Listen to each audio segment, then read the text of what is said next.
Income tax और income tax के notice का डर, दर्द, भय जो कह लीजिए, इसको शब्दों में बयान करना काफी मुश्किल है, लेकिन हाँ आंकड़ों में मैं आपको बयान करती हूं।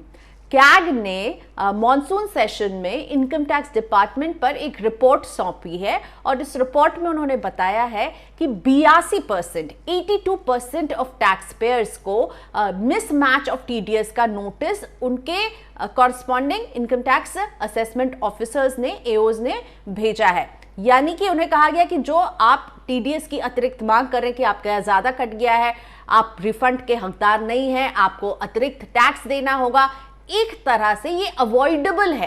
क्यों अवॉइडेबल है? क्योंकि जब कैग ने ही इनकम टैक्स से वो पेपर्स मांगे, आप वो पेपर्स दीजिए कि जिस बिना पर इन लेटर्स को भेजा गया है, तो इनकम टैक्स डिपार्टमेंट ने वो पेपर्स जो उनके सबूत हैं या उनका जिस बेस है, जिस आधार पर ये टीडीएस मिसमैच का लेटर भेजा गया, वो नहीं दे पाई। यानी साफ तौर पर income tax department tax payer को तो हैरेस करते ही है, कैग को भी अपने रिपोर्ट बनाने में उनसे पूरे पेपर्स नहीं मिले। लेकिन यही हैरेसमेंट, यही डर, भय, इनकम टैक्स नोटिस का, अपील का, इन सब को दूर करने के लिए सरकार लेकर आई है फेसलेस असेसमेंट और अपील की स्कीम। तो क्या है खास स्कीम में, आज मैं आपको यही बताने वाली हूं। मैं हूं प्रियंका संभव और मैं कोशिश करती हूं आप तक काम की बात लाने की। मेरे वीडियोस अच्छे लगते हैं तो मेरे YouTube चैनल को सब्सक्राइब करें, और अगर आप मेरा वीडियो देखते हैं satyhindi.com के YouTube चैनल पर तो सत्य हिंदी को सब्सक्राइब करें, बेल आइकॉन को क्लिक करें, ताकि इस तरह के काम की बात की वीडियोस आपसे कभी मिस ना हो।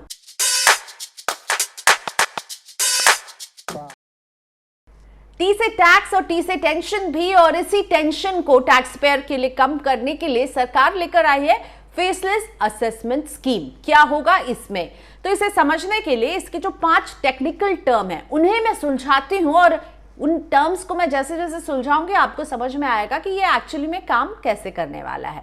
तो पहला टर्म ई असेसमेंट। अब टैक्स पेयर्स का होगा ई असेसमेंट, यानी कि इलेक्ट्रॉनिक असेसमेंट होगा।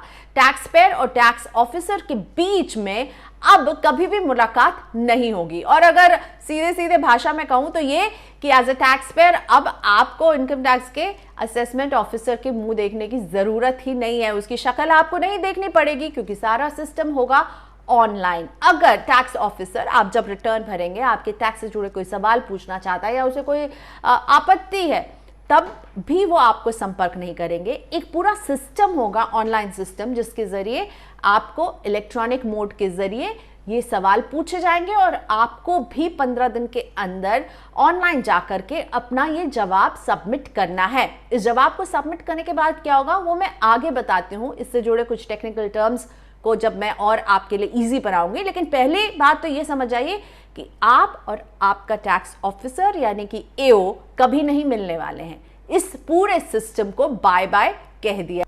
डायनेमिक ज्यूरिसडिक्शन, यानी कि अब अगर एओ नहीं होगा तो एओ के हिसाब से ही तो वो ज्यूरिसडिक्शंस होते थे, तो अब ज्यूरिसडिक्शंस भी नहीं होंगे, अब सब कुछ ऑनलाइन होगा।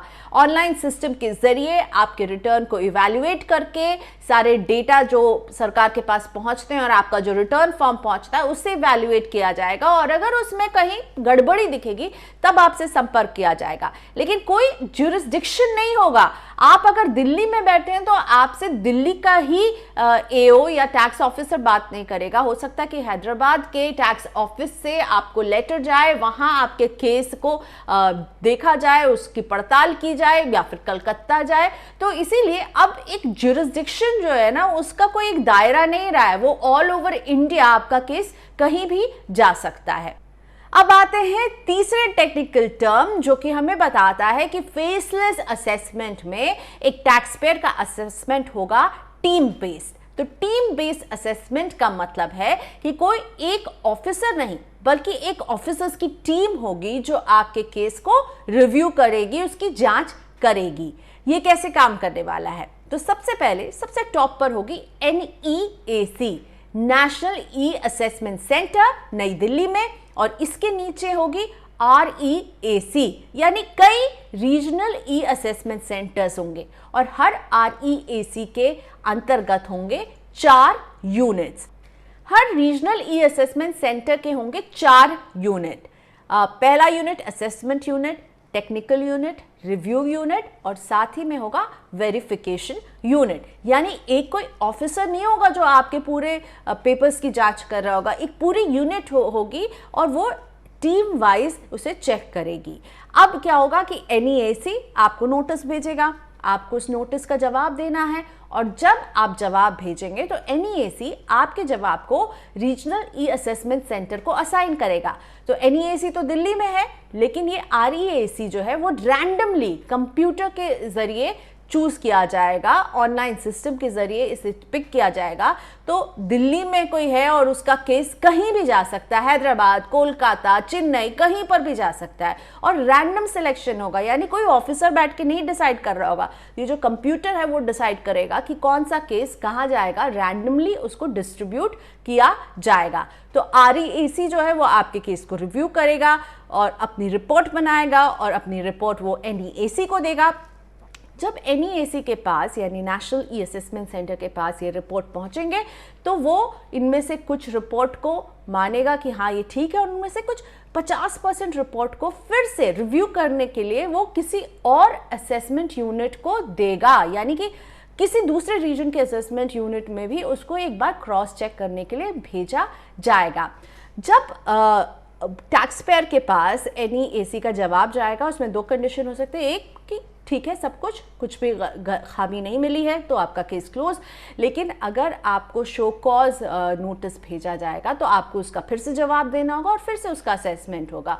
और अगर आप चाहते हैं कि उसका रिव्यू हो तो आप वापस लिखेंगे NEAC को कि मैं चाहता हूं कि इसे आप फिर से रिव्यू करें और फिर से वो पूरी प्रक्रिया होगी और इस बार REAC का रिव्यू यूनिट आपके इस पूरे जवाब को रिव्यू करने वाला है। तो कोई एक ऑफिसर नहीं होगा जिसकी मर्जी पर आप रहेंगे, आप पूरा एक यूनिट होगा और वो कई लेवल्स पर क्रॉस चेक होता रहेगा ताकि कोई आपको तंग करने के लिए, बदमाशी करने के लिए, आपसे कुछ वसूली के लिए आपके पेपर्स को इधर उधर ना दिखाए या आपके रिफंड और आपके टैक्स के मिसमैच की बात ना करे। यानी टैक्स पेयर को जो एक टैक्स ऑफिसर के सामने जाकर अपना केस पेश करना होता था या उसका रिप्रेजेंटेटिव जाता था, आप टैक्स ऑफिसर से बात करते थे और कई बार सेटिंग हो जाती थी, तो उन सेटिंग के चांसेस को बिल्कुल ही ख़त्म करने की कोशिश है।